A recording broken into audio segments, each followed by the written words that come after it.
Here's how to properly set the hook with each different hook type. So the way I see it, there's 4 different styles of hooks. You have your finesse hooks, your big exposed hooks, your big weedless hooks, and then your treble hooks. So starting with the finesse hooks first, these are gonna be like your little light wire, wacky rig, or Nico rig, or shaky head hooks, real light wire, thin, sharp hooks. These you're gonna be fishing on a spinning rod, and it's really easy. All you're gonna do is pretty much just lift up your rod tip and reel set. You're just pretty much lifting up your rod. You're not like ripping it up. It's just more of a lift and then a reel set. You don't need all that much power. It's really thin, really sharp hooks. You're gonna stick those bass. You wanna make sure you're not setting it too hard though, because you can bend out those hooks, especially if it's a bigger fish, or just rip out the small light wire hooks from a bass's mouth. So it's just a lift and reel set. And the second style of hook is gonna be your big exposed hooks. Things like a chatterbait or a spinnerbait, where it's a pretty big beefy hook, but it's already exposed. There's no weed guard or anything covering it.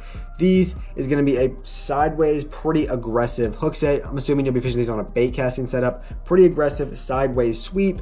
You don't need maximum power because the hook is exposed already. As soon as the bass eats it, the hook point is in contact with its mouth, but it is a pretty thick, pretty heavy gauge hook. So you do need a little bit of power in your hook set, just a pretty aggressive sideways sweep of the rod.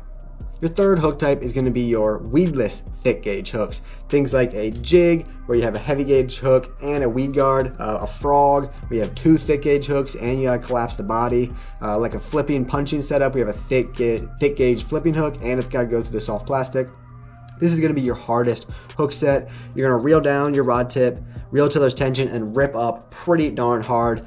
You don't got to break any rods or anything, but this is going to be by far your hardest hook set. You got to give them the business because you're not just driving a thick gauge hook into the bass's mouth, but you also got to push it through the weed guard or collapse the body, whatever extra protection that hook point has. You got to push through that as well. So it's a pretty aggressive, upward, quite hard hook set. And the fourth style of hook is going to be your treble hooks. And this is kind of a combination of the first 2 I discussed, where with a treble hook, you're going to do a sideways sweep, but not very hard. You're just trying to load up the rod and give it a lot of bend. And then it's pretty much a reel set. So it's a sideways sweep and then a reel set.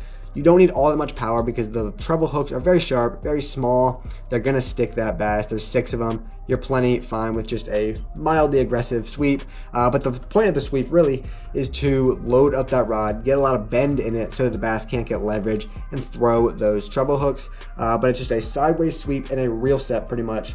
Almost a combination of the finesse set and the exposed thick hook set, where you have a sideways sweep, moderate intensity, and then a reel set.